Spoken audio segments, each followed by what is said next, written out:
right, so good morning or good afternoon, depending on where you're joining us from, everyone. My name is Jesse, and I am with Exploring by the Seat of Your Pants. If you're joining us for the first time, we're all about bringing conservation, adventure, and science into classrooms around the world, and there's no better example of that than today. Today is World Lemur Day. So for the first time ever, October 30th, we are doing 5 lemur programs highlighting lemur conservation, amazing organizations, people, conservationists from around the world. We were live in Madagascar at 9 a.m. With in-country director of Planet Madagascar, Mami Raza Fitsalama. We went to Carrie Ann McGugan to talk about her amazing book, Chasing Lemurs. And now we are continuing the fun at the Duke Lemur Center with Education Programs Manager, Megan McGrath. Now, the Duke Lemur Center has been one of our biggest partners over the last few years. They've done a slew of amazing programs and all sorts of incredible stories live in Madagascar, at the Duke Lemur Center itself, past expeditions, and more. Now, today we would normally be going into the lemur forest, but the weather didn't quite cooperate today. You never can tell what's going to happen with weather and live animal interactions. So instead, we're going to dive in and learn a little bit more about the lemur forest in general, see some amazing pictures and video, and hear from Megan about the incredible work that the Lemur Center is doing. So without further ado, thank you so much for joining us today, Megan, and take us away. Hi, everybody. Thank you so much for having me. As Jesse mentioned, the weather was not cooperative. In fact, we had 60-mile-per-hour gusts yesterday that were interesting to deal with, but all the lemurs came in from the forest to keep them nice and safe from any falling branches.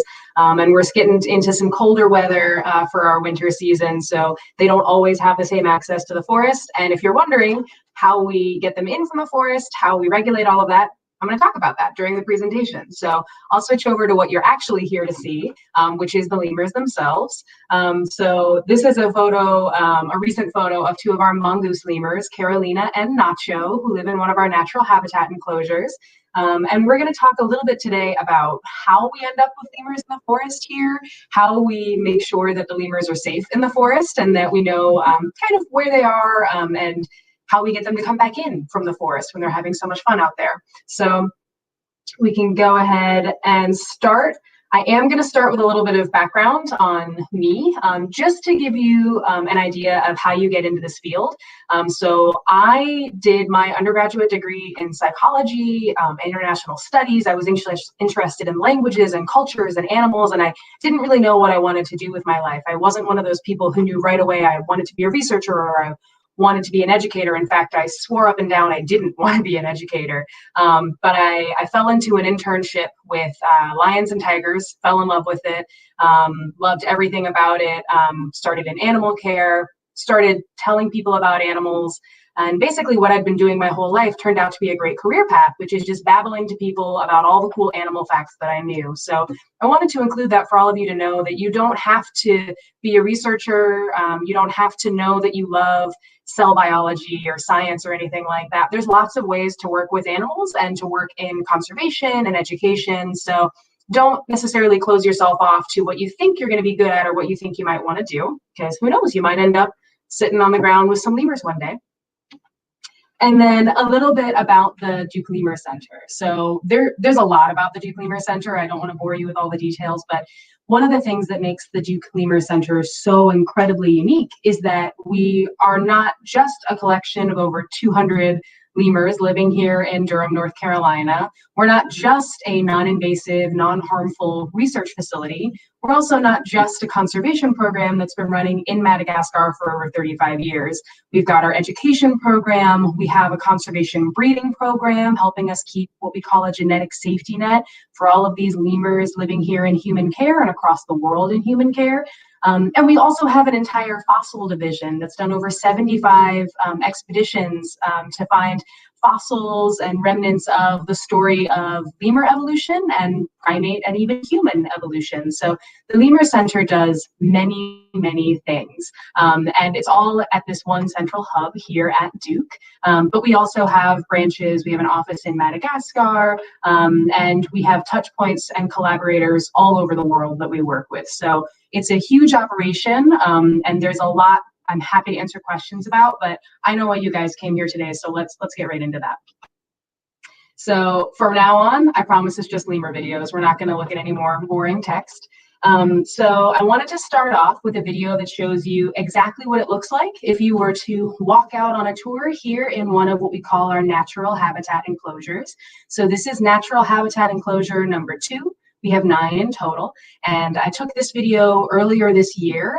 This is actually going to feature one of this year's baby lemurs. His name is Didius, and this is back earlier in the year when he was much smaller and still riding around on mom's back to get around. He's gotten a lot bigger and a lot more independent lately.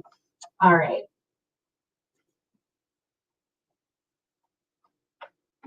So that's Julie. She's one of our animal care technicians. And you can see that there is a family of ring-tailed lemurs that's immediately following her. That bucket Julie was holding is full of what we call primate biscuits or lemur biscuits. It's a special type of food, just like a dog or a cat food that has all the right food. And one of our cockerel shafak left out. Oh, and there's mom. So if you look, you can see baby Didius riding on mom's back there. And if you've never seen a cockerel shafak before, that's these bouncing lemurs right here. They're really amazing animals, and they're one of the animals I'd say the Duke Lemur Center is best known for. And so we've got some great footage here where you can see them doing what's called vertical leaping and clinging. So even though they're leaping horizontally between the trees, their body is staying vertical, so they stay upright. Another way to think about it is that they're bipedal or two-footed, just like we are. But obviously they move a little different than we do. Their hips are rotated all the way out so that they can basically land hugging those trees and leaping along, grabbing onto the trees. And what we're doing right now is we are walking out to their feeding site. So the lemurs were inside the building. It was probably a chilly night the night before, so they spent the night inside the building. And then as soon as Julie opened up that yard, they were able to hop right out into their forest. You can see now that we have one of our red-fronted lemurs has joined. So that is Red Bay, who is moving along there. You might notice that Red Bay has an interesting gait, an interesting way that she walks. Red Bay is an older lady. She's nearing 30 years old, and she had a stroke at one point several years ago. She is okay physically, but her leg doesn't talk to her brain anymore, is basically the easiest way to explain it. I wouldn't want you to worry too much about Red Bay and Cardinal over here, though. They are the oldest residents in this natural habitat enclosure, but they are absolutely in charge. They are very bossy, and they definitely make the ring-tailed lemurs and the cockerel shafak move out of their way when they want to get to something. So we're going to focus again on Didius over here. So you can see there's his little hands poking around mom's shoulders, and then you can see his little head poking around mom's back. So this is mom Gisela. We also have older sister Furia over here eating with their dad Rupert. So this is a full family of cockerel shafak. And you can see Didius is kind of just observing everything around and clinging to mom. He's still young enough at this point. He's only a few months old, that he's really relying on mom to get around and learn how to move in the forest. And mom, as you can see, is busy going to town on her breakfast. So she grabbed a handful of leaves. We use leafy greens like mustard greens or collard greens. And then there's also bits of their favorite food. It looks like she's picking up either carrot or sweet potato. That's their favorite part of their diet usually. And there's also some sort of protein like a bean in there, often things like broccoli or cauliflower. Those lemurs are very much veggie-eating lemurs. In fact, they are primarily leaf eaters. So they eat a very, very specific diet, as opposed to some of our other lemurs you'll meet a little later on who eat very, very different foods. Just because they're all lemurs doesn't mean they have all that much in common when it comes down to it. So in case you didn't get enough of, move on to the next slide. In case you didn't get enough of baby Didius, I wanted to show you a close-up and show you more about how baby lemurs explore the world around them. One thing we always try to do here is if we're going to have a mom who's going to be in our conservation breeding program, it's always really great if we can have that mom be one of what we call our free rangers who live out in the natural habitat enclosures.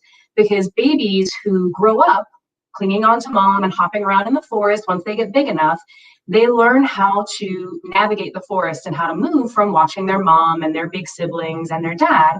And they do a much better job adjusting when they move into their own forest here, or if they move into a totally different habitat. They're just ready for anything a little bit more. And so you can see in this video that Didius uses mom as home base, but he also is using her to kind of explore the world around him, and he kind of hops off, he reaches for the leaves around. He's just starting to try solid foods and things, but mom's still there to keep him safe and protect him. And he basically just kind of wraps around her. I call this the fanny pack look, or what you saw earlier that I call the backpack style, where he rides on mom's back, kind of holding onto her shoulders. And you can see that we have big sister and dad always nearby, hopping around, and they're just enjoying what they find in the forest. So in addition to the food that we feed them in that nice big bowl you saw, the family also nibbles. They've got honeysuckle vine growing on the ground around them. There's also a native muscadine grape that grows down here. And these guys, I said, are leaf eaters, so they can eat most of what you find in the forest. They eat plenty, including actually poison ivy. They will eat poison ivy, and it might give a little red spot around their face, but otherwise doesn't bother them at all. So it's really interesting to watch them as we avoid it like crazy, and they just shove it right into their mouth and eat it. All right. For some reason, it always wants to restart the video before I move on.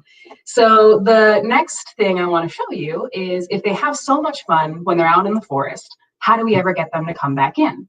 And the way we do that is positive reinforcement training. So we reinforce what we'd like them to do with positive rewards, positive things they like. So this video is a great video that shows you two of our lemurs coming in for practicing what we call lockup. So this is Pompeia and Francesca, and they're hopping along. This is a mom and daughter.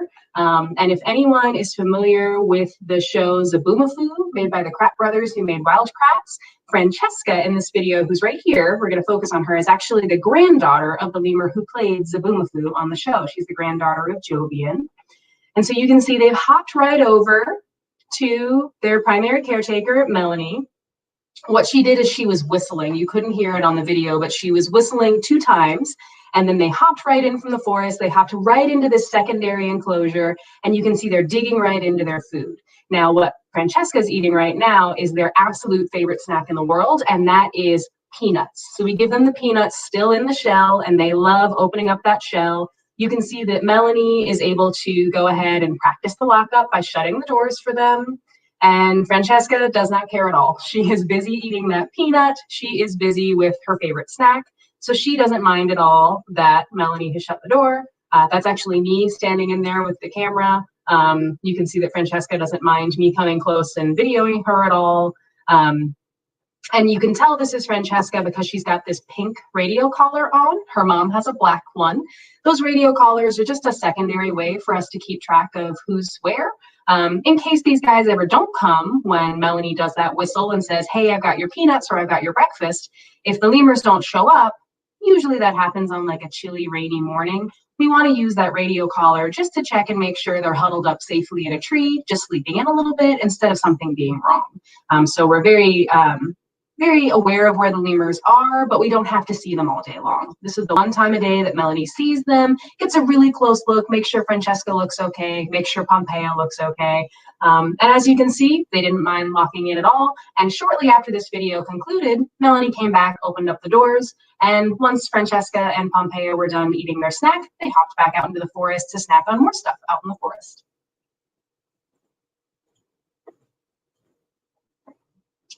All right, so the next thing I want to talk about is we get the question all the time, how many of our lemurs live in the forest? Where do they live when it's too cold to be in the forest? And not all of our lemurs do live out in the forest habitats. Some of the lemurs might be a little too grumpy, either with other lemurs or with people. We can't have them out in those forests because, as you can see, there was no barrier between us and them.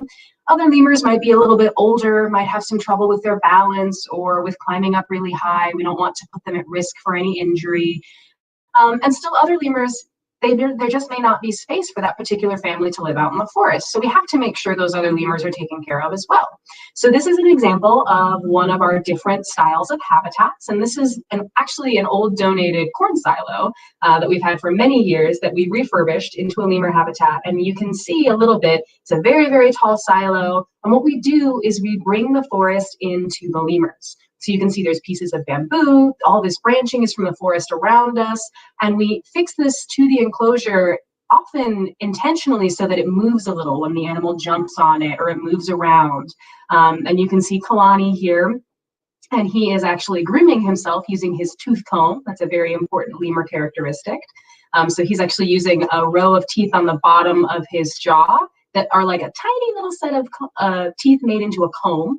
And he uses that to make sure that his fur stays nice and clean. And at the end there, you saw a little bit more of kind of what that habitat looks like. And that's one of our summer enclosures for animals who may not be able to go out into the forest for some reason. And the other thing we do for animals who aren't living out in the forest is we bring temporary pieces of the forest into them. So this is a family with a matriarch named Euphemia. It's another cockerel shafak group. And I know I'm saying a lot of words that are a little bit annoying, but all of our shafak lemurs are named after Roman and German royalties. So that's why their names are a bit of a mouthful. So Euphemia has a very royal origin to her name. And you can see this is another style of habitat we have. And basically think of this like your house at home with a lot of screened in porches. We have lots of outdoor rooms and we have lots of indoor rooms, and the lemurs can hop through doorways inside and outside wherever they'd like to be. And right here, you can see Euphemia and I think Lupicina, although I'm not sure when this video was taken, don't quote me on that, are enjoying some redbud flowers. So this was back in the spring when there are redbud flowers everywhere. And so just because they're not out free ranging doesn't mean they can't enjoy all those nice snacks that the forest have to offer. So for all of our lemurs living in these spaces that aren't out in the forest, all that means is that it's more work for our animal care staff. So they do a lot more work bringing the forest into the lemurs. They do a lot more work splitting up their feeding times, giving them lots of enrichment, things to play with, just to make sure that those lemurs are happy and healthy and have plenty to do. Whereas the lemurs who live out in the forest, we don't really have to worry about them so much because they can amuse themselves all day. Oh, we didn't get to finish our video. We'll start from the beginning because I'm sure you don't mind watching her snack on the redbud flowers again. And lemurs absolutely love eating flowers and fresh new leaves. Those tender little greens and tender little buds of flowers, those are the tastiest parts. And so you can see they're devouring everything on that branch. Another thing that the lemurs like to do when they're out in the forest or when they're in their other habitats is play with each other. So this is a great clip that our research scientist Lydia got while she was doing observations in the forest of two of our lemurs, Beatrice and Elliot, playing and wrestling. And they play and wrestle the same way lots of other animals do and the same way lots of other kids do. And you know, in this case, I like to call this game King of the Branch. And so you try to wrestle your partner off of the branch, and whoever wins is the one who gets to stay. But they spend a lot of time socializing with each other. They're social animals just like we are. All right, maybe I'll be able to go. There we go. Another really important social bonding that you get to see is grooming. So again, we're using that tooth comb. So that's a very, very important structure for the lemurs to use to clean out each other's fur. And sometimes you can't reach all the spots on your own body, and so you need a buddy to help you out. So this is some great grooming with Elena and Stuart. And this is really awesome for us to see because it's a very, very big indicator of the lemurs getting along and being happy together. As you can see very clearly from the relaxed state that Stuart is in, as Elena makes sure he stays nice and clean.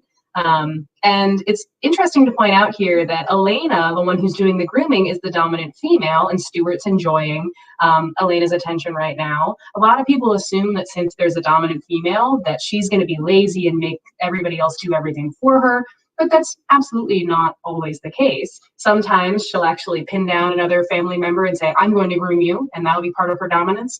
And sometimes she's just being sweet to her companion because they like each other and they like grooming and snuggling together, which is always a great sign to see.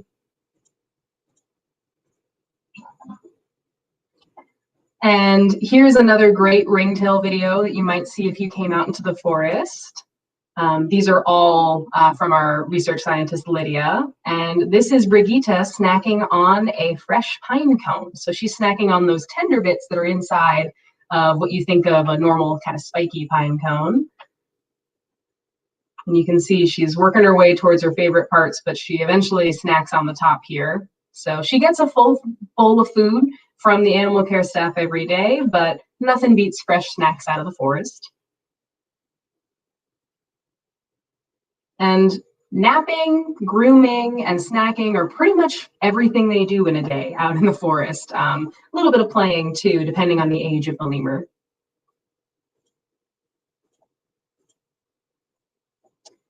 Here's a really, really great example of the lengths that the lemurs will go to when they want to grab a snack. This is Elliot again, and we like to call this snack acrobatics.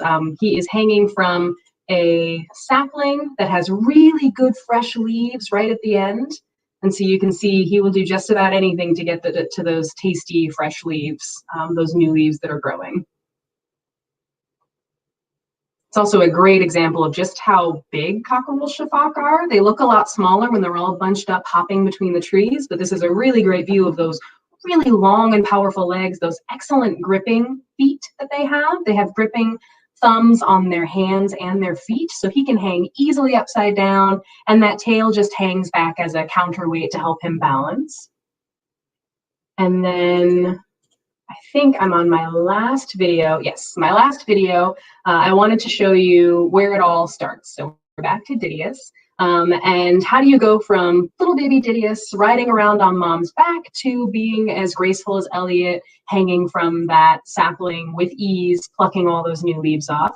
And the answer is practice. So this is a bit nerve-wracking to watch when you're way down on the ground. This is a good 60, 70 feet up in a tree. And you can see little baby Didius is climbing around on those branches and then climbing back over to mom. And you can see he's not quite coordinated yet. He's only a couple months old here, but this is what they do. They're wild lemurs, and in the wild, this is how they learn. And so he's playing a little bit with his big sister, Furia, right there. And she's reaching over to groom him. She's being very gentle, being a great big sister, and also learning how to be a mom by sticking around and seeing all this. And then at the end, you see he hopped right back over to mom. So it's nerve-wracking to watch as an adult human sitting down on the ground watching this little baby kind of totter around in the trees. But you got to trust the lemurs, and mom doesn't seem concerned, so we don't need to be concerned. So with that, I want to go ahead and move over to any questions that anybody might have, because I'm sure there are a lot of questions, and I can teach you even more about lemurs with those. Fantastic. Well, thank you so much, Megan. And we'll leave that the most cute lemur picture of all time up for a quarter second there. That is something else. But yes, if you want to come out of screen share and see us a little more, we'll have a bit of a conversation. For all our groups joining on YouTube, keep sharing your questions. Miss Cheese's class has asked a whole bunch, which is awesome. If you're any other full teachers, full classrooms, share as many questions as you'd like, and we'll take as many as we can. But we're going to start by going to Mr. Rester's class. So they're joining us in Minnesota. So welcome in Mr. Rester's class. Come on in, just demute your mic, and you're good to go. Hey guys, any questions? No, probably not. Not yet? No worries, I can come back in a minute. How about we go to the Keller crew, because I know that they've got a question for us right now. So the Keller crew, Miss Keller's class is joining us in Hutchinson and Kansas. Come on up, guys, go for it. Are lemurs related to chimpanzee monkeys? Could you repeat that again? Sorry, it sort of cut out while you were asking it. Get a little closer. You can take off the mask. Are chimpanzees related to monkeys? Or are lemurs related to chimpanzees or lemurs? Yeah. Or All good, man. I got the question. That's a great question. And all of the animals that you mentioned, chimpanzees, monkeys, lemurs, they are all related pretty much as they're all related to us. So we're all in the primate family tree. And actually, let me give me 1 second and I'll share with you a really helpful little tree that'll show you just how related we all are. I have to find the right presentation.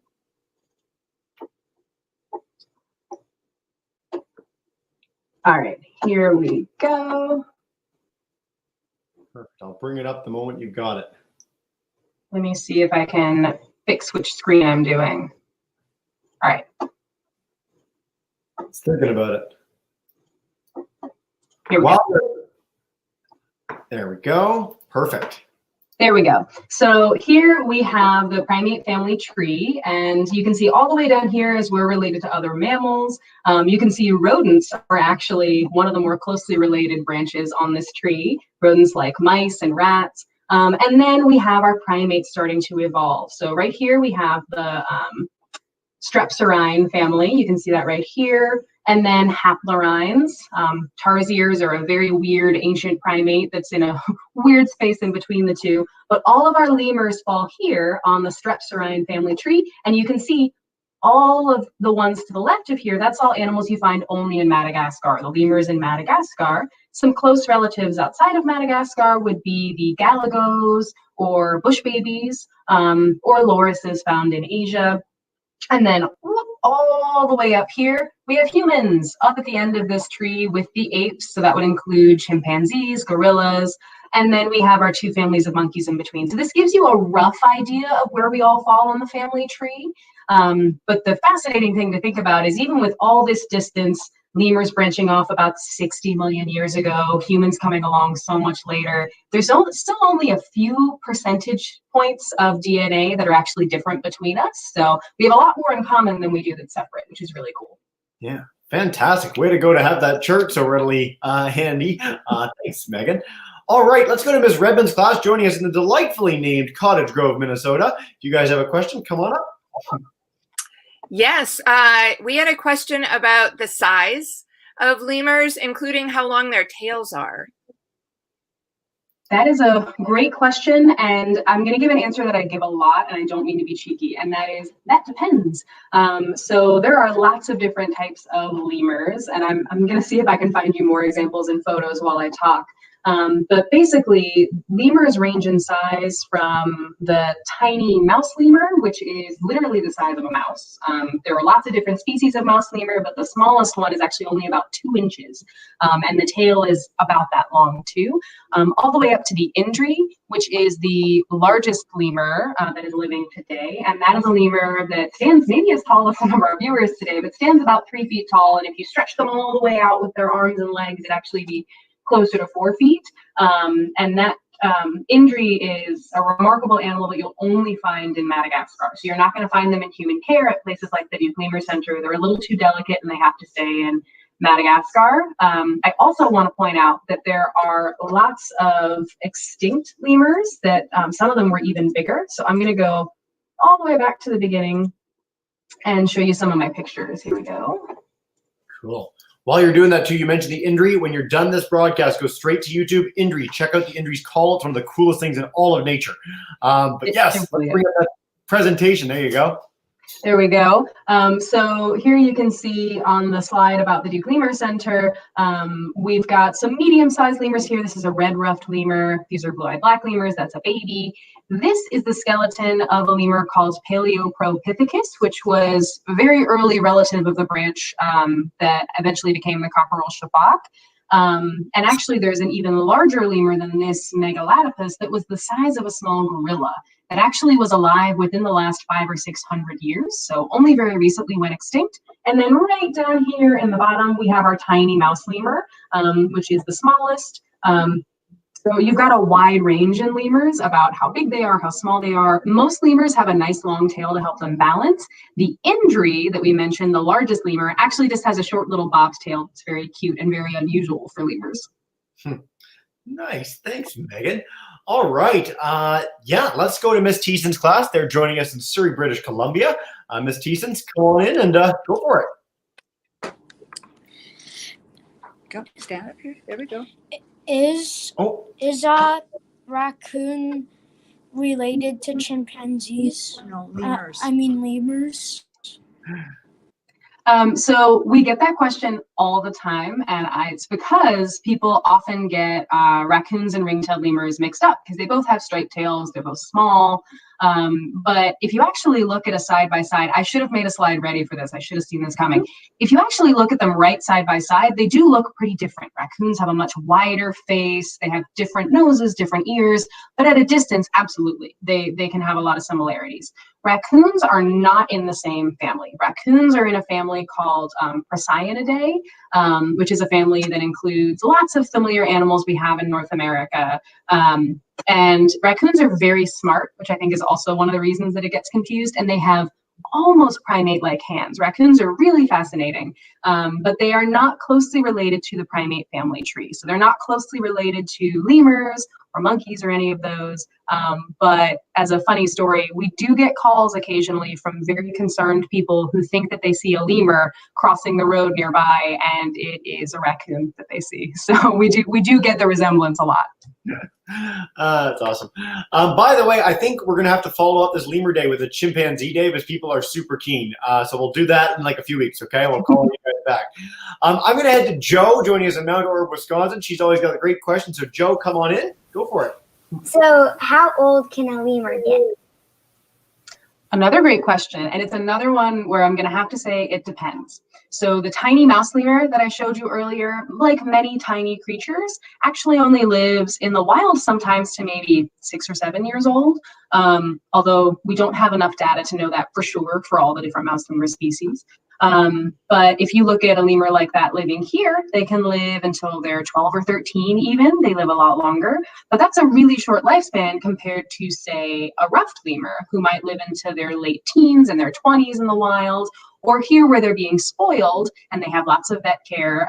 Our oldest lemur we ever had on record was actually a red ruffed lemur who lived until the age of, I think it was 37 and some change. And we currently have an which is my favorite lemur, very strange nocturnal lemur that is about 37 years old, who we think is the oldest in human care. So the lemurs have a wide range in how long they can live. I definitely recommend you guys check out Marina Blanco's talk she gave on fat-tailed dwarf lemurs, though, because they're fascinating. Not only are they in the dwarf lemur group, which is the only primates who hibernate, they also live a lot longer than they should compared to their size. A little dwarf lemur that's about this big can actually live the same length of time as a much bigger lemur into their 20s and even their 30s. And we think that the hibernation has a lot to do with it. So I definitely recommend checking them out. Super cool. What a great answer. Thanks, Megan. All right, Miss Cheese, you guys have asked so many questions on YouTube, and it's awesome. I'm going to start with this one because I really like it. From Hannah in grade 5. Do the lemurs have one trainer? Is there one person that's getting them to do all this stuff, or is it many, or what's the deal? So she actually has a really good point, which is we do try to make sure that the primary trainer for each lemur is one particular person. And let me see if I can talk and search again. We've got some really good training footage that I can show you guys if I can find the right video. Yes, we have some good training footage here. Pull it up. All right, let me share this to my screen. While you're doing that, Jude, quick note, I'm going to go back to Mr. Rester's class in a minute, and you guys can have 2 questions because I know that you didn't get a chance at the beginning. So if you have questions, get ready with those, and let's bring up Megan's screen for us all. All right, and if you can hear the volume, you might hear a kind of an odd noise in the background, and that's just the odd noise that the ruffed lemurs make. That kind of weird cackle noise is ruffed lemur. So this is Kate, and she is the primary trainer in this video for Herschel. Herschel's the lemur. And Herschel was training for a very special research project where the researcher wanted to mount a camera on Herschel's head. And it was a very special camera that would actually have a camera facing his face and a camera facing away. And that camera would track his eye movement. He went through an obstacle. And once he got to the end, they would use those eye movements to kind of gauge how he was making decisions about where he was going. Very complicated study. And the way they were going to go through an obstacle course was using this target. So this is just a plate with an X on it, but Herschel has learned every time he goes to that plate, he gets a treat. You can also hear that little whistle noise Kate did. That is a bridge. So as soon as he does what he's supposed to do, he whistles, and then she hands him a treat. So the whistle literally acts like a bridge between her saying, great, you're supposed to do, hold on, I'm going to give you a treat. And then he gets it.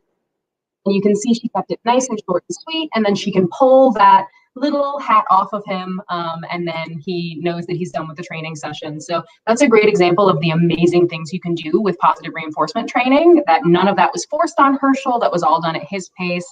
And it's worth noting that Herschel's a rare lemur who really likes food, so not every lemur would do that for treats. So that's all possible because Kate was his primary trainer. She worked on that with him for months. Sometimes trainers work for years with these animals on these behaviors.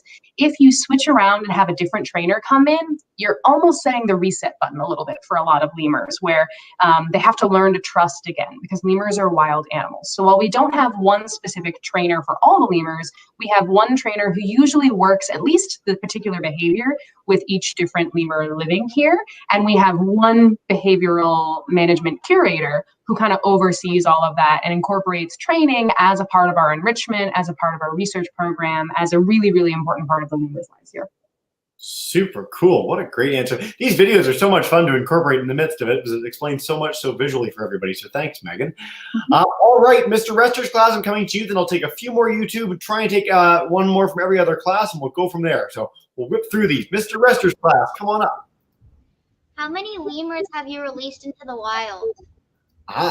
Good question. So that's a great question, and probably a very different answer than most people are expecting. So we always think of releasing animals back into the wild as what conservation is, right? That's the whole goal, is having the animals in the wild. And that absolutely is the goal when we look at it in a broad look.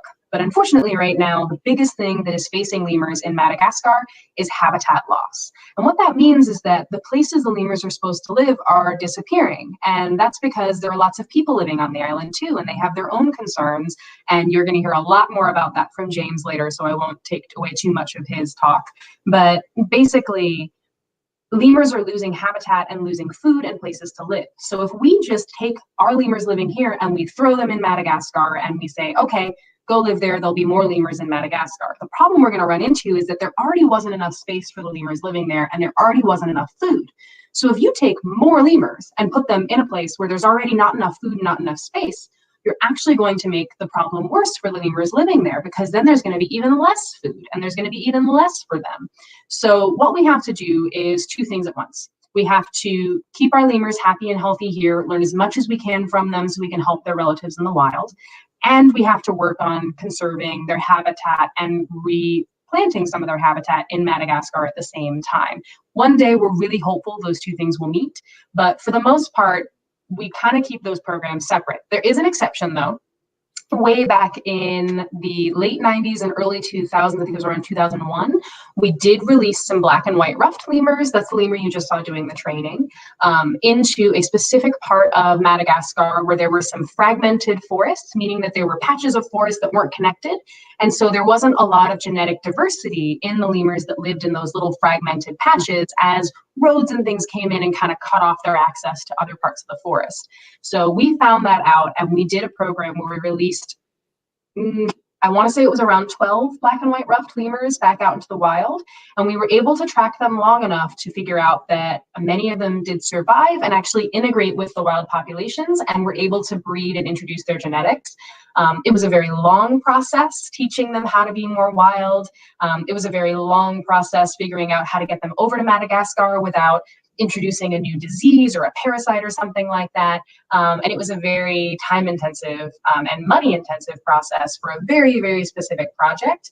Otherwise, we're not looking at reintroducing lemurs anytime soon. We got to focus on keeping the habitat that they have. That was a very thoughtful answer and very detailed. So thank you so much for the question. And what we're going to do, we're nearing actually the end of the broadcast. We might not be able to get another live round of questions with everyone. So for our teachers, I'd love if you'd send me more of your questions. I know there's always lots of queries on lemurs, and we'll make sure those get to Megan and we can get you answers sometime soon. But I want to take a few quick ones from YouTube as I love them as nice follow-ups. So Madeline's been joining in all day long and all month long, really. And her question is, she doesn't like seeing animals in captivity. Where did you get these lemurs from? Are they rescues? Were they born there? How are you populating the Duke Lemur Center? Yeah, and I completely understand that, Madeline. The reason we're all here is that we love animals and we want to see them thriving in the wild. And that actually fits a lot into the question that I was just answering, which is the wild is disappearing. There is simply not enough space for these lemurs to thrive and survive out in the wild. And if I'm being very honest, there is a good chance in the next couple of decades that some of the lemur species we have living here at the Duke Lemur Center might actually go extinct in the wild. And if we didn't keep them here at the Duke Lemur Center and at other partner zoos like us, then we might lose those animals forever. a great example of how captive populations or populations in human care can help wild animals can be found if you look at the black-footed ferret here in North America. There's also been a red wolf reintroduction project here in North Carolina. And if you look at the AZA website, so that's aza.org, or AZA for our Canadians, then you'll find a lot of other great examples of how, yes, in an ideal world, we would have animals living in the wild and we wouldn't interfere with them. But people have been on this earth for way too long, and we've caused a lot of problems in a lot of wild habitat. So we have to keep these animals in human care to make sure we have that genetic safety net and make sure that we can put them back into the wild if we run into a situation where we lose them there. I'm so glad you not only mentioned your own personal scenario, but AZA in general. So that was what I was going to bring up for Madeline and any other kids. I used to volunteer at the Toronto Zoo here in Toronto. I've worked at Ripley's Aquarium of Canada. And yes, captivity is something that really is a hot button issue for a lot of classrooms and people. If you look for AZA or CAZA in Canada as sort of the Canadian equivalent, that means that that organization is at the highest standards of animal care. They have people like Megan, people like the trainers we got a chance to see today that are dedicated to protecting and taking care of animals in a really dedicated fashion. In fact, a lot of people at these organizations like animals more than people, which is great. I might be among them. And so look for those things, and when you go to those organizations, then you're supporting conservation, you're supporting education, and you're making sure that the animals are well cared for. So look for those certifications. AZA.org is a great example. So thank you so much, Megan. All right, I want to highlight a couple things before we wrap up here. Again, great questions from all our live groups and on YouTube. So a quick note again, World Lemur Day, we're doing 5 programs. We've got a few more coming up later. Megan referenced a talk at 3 p.m. we've got in conjunction with the Toronto Zoo, Planet Madagascar, and University of Toronto Scarborough, so check that out. Check out Duke Lemur Center's website at lemur.duke.edu to learn more about all the work Megan is doing and the Lemur Center in general, all their incredible conservation efforts. Check out Dr. Carrie Ann McGugan's talk at 10 in the morning on chasing lemurs. You can have a fantastic example of lemur research in action in the field. And what Megan just brought up on her screen, so I won't bring it up as a banner, we'll bring this up to highlight something that's happening at 8 p.m. tonight at the Duke Lemur Center, which is really exciting. Yes, so this is our celebration of World Lemur Day. As some of you might know, if you've been watching, we at the Duke Lemur Center have been closed to the public for most of this year. We had to close our doors in the middle of March to keep all these endangered primates safe and keep our staff safe due to the COVID epidemic. And that removed our entire tour program, which was a very big chunk of our operating budget to help with our non-invasive research programs, our conservation programs. So we are hosting a virtual version of our usual fundraising gala, and we wanted to make sure everyone could participate. So this is a free video. It is basically like watching a feature film all about the Lemur Center, what we do, how we got started. It'll feature lots of cameos from Martin Kratt of the Kratt brothers, who make wild krats, and Sabuma Fu, who actually got his start and his inspiration from his time as a student working with us at the Duke Lemur Center. So if you'd like to join with us, you can register for absolutely free, and you can watch that video and learn more about the Duke Lemur Center. And as Jesse mentioned, you can go to our website, or you can follow us. We have social media with Facebook, with Twitter, with Instagram, and we'd love to hear all your questions there too. Fantastic. Well, I hope our classes get the chance to do that. Again, whenever we do a lemur talk, there's more questions than we can possibly do in 45 minutes. We hope that all of you classes get a chance to attend that gala, register for free, check out our remaining programs today for Exploring by the Seat of Your Pants. And as we do always, Megan, I'm going to bring in all our classes, Mr. Rester, Miss Redmond, Miss Keller, and Joe, to say a big thank you and goodbye for all your amazing information you share with us today. So everyone, you guys are all in. Thank you so much for being here. Say a big thanks and goodbye to Megan. Thank you. Bye.